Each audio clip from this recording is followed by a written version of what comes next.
सोने की गिन्नियाँ।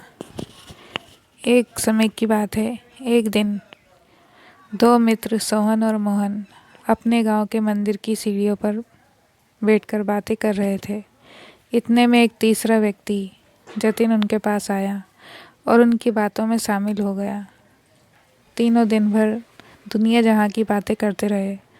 कब दिन ढला, कब शाम हुई, बातों बातों में उन्हें पता ही नहीं चला। शाम को तीनों को भूख लग गई और सोहन और मोहन के पास 3 और 5 रोटियां थी, लेकिन जतिन के पास खाने के लिए कुछ भी नहीं था।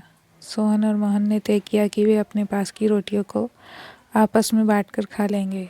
जतिन उनकी बात सुनकर प्रसन्न हो गया, लेकिन समस्या ये खड़ी हो गई कि कुल 8 रोटियों को तीनों में बराबर कैसे बांटा जाए।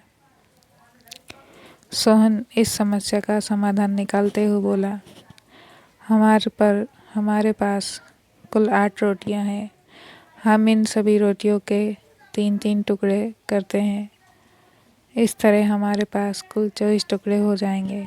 उनमें से 8-8 टुकड़े हम तीनों खा लेंगे।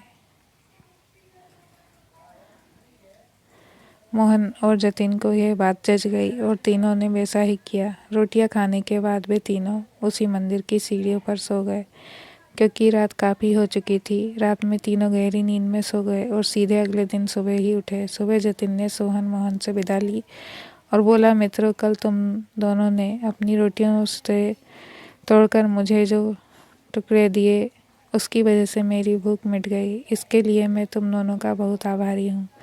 यह आभार तो मैं कभी चुका नहीं पाऊँगा, लेकिन फिर भी उपहार स्वरूप मैं तुम दोनों को सोने की 8 गिन्नियाँ देना चाहता हूँ। यह कहकर उसने सोने की 8 गिन्नियाँ उन्हें दे दी और विदा लेकर चला गया। सोने की गिन्नियाँ पाकर सोहन और मोहन बहुत खुश हुए। उन्हें हाथ में लेकर सोहन मोहन से बोला, आओ मित्र, ये गिन्नियाँ आधी आधी बांट लें। तुम 4 गिन्नी लो और मैं 4 गिन्नी ले लेता हूँ। लेकिन मोहन ने ऐसा करने से इनकार कर दिया। वह बोला, ऐसे कैसे? तुम्हारी 3 रोटियां थी और मेरी 5। मेरी रोटियां ज़्यादा थी, इसलिए मुझे ज़्यादा गिन्नियाँ मिलनी चाहिए। तुम 3 गिन्नी लो और मैं 5 लेता हूँ। इस बात पर दोनों में बहस छिड़ गई। बहस इतनी बढ़ गई कि मंदिर के पुजारी को बीच बचाव के लिए आना पड़ा। पूछने पर दोनों ने एक दिन पहले का किस्सा और सोने की गिन्नियों की बात पुजारी को बता दी। साथ ही उनसे निवेदन किया कि वे ही कोई निर्णय करे। वे जो भी निर्णय करेंगे उन्हें स्वीकार होगा। यूँ तो पुजारी को मोहन की बात ठीक लगी, लेकिन वे निर्णय में कोई गलती नहीं करना चाहते थे। इसलिए बोले, अभी तुम दोनों ये गिन्नियाँ मेरे पास छोड़कर जाओ। आज मैं अच्छी तरह सोच विचार कर लेता हूँ। कल सुबह तुम लोग आना, मैं तुम्हें अपना निर्णय बता दूंगा। सोहन और मोहन सोने की गिन्नियाँ पुजारी के पास छोड़कर चले गए। देर रात तक पुजारी जी गिन्नी के बारे में सोचते रहे, लेकिन किसी उचित निष्कर्ष पर नहीं पहुंच सके। सोचते सोचते उन्हें नींद आ गई और वे सो गए। नींद में उन्हें एक सपना आया। उस सपने में उन्होंने भगवान दिखाई पड़े। सपने में भगवान से गिन्नियों के बंटवारे के बारे में पूछा तो भगवान बोले, सोहन को 1 गिन्नी मिलनी चाहिए और मोहन को 7।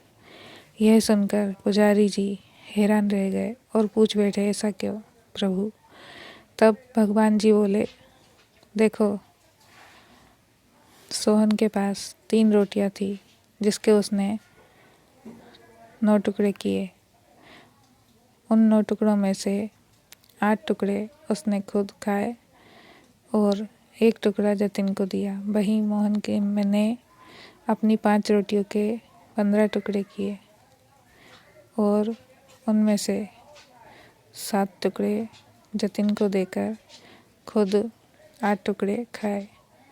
चूँकि सोहन ने जतिन को 1 टुकड़ा दिया था और मोहन ने 7, इसलिए सोहन को 1 गिन्नी मिलनी चाहिए और मोहन को 7। पुजारी जी भगवान के इस निर्णय पर बहुत प्रसन्न हुए।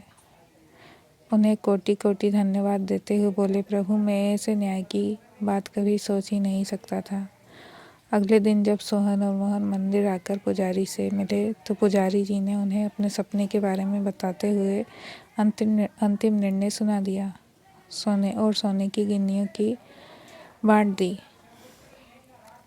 जीवन में हम जब भी कोई त्याग करते हैं या काम करते हैं तो अपेक्षा करते हैं कि भगवान इसके बदले में बहुत बड़ा फल देंगे, लेकिन जब ऐसा नहीं हो पाता तो हम भगवान से शिकायत करने लग जाते हैं। हमें लगता है कि इतना कुछ त्याग करने के बाद भी हमें जो प्राप्त हुआ वो बहुत कम है। भगवान ने हमारे साथ अन्याय किया है, लेकिन वास्तव में भगवान का न्याय हमारी सोच से परे है। वह महज हमारे त्याग को नहीं बल्कि समग्र जीवन का आकलन कर निर्णय लेते हैं। इसलिए जो भी हमें मिला है उसमें संतुष्ट रहना चाहिए और भगवान से शिकायतें नहीं करनी चाहिए, क्योंकि भगवान का निर्णय सदा न्याय संगत होता है और हमें जीवन में जो भी मिल रहा होता है वो बिल्कुल सही होता है।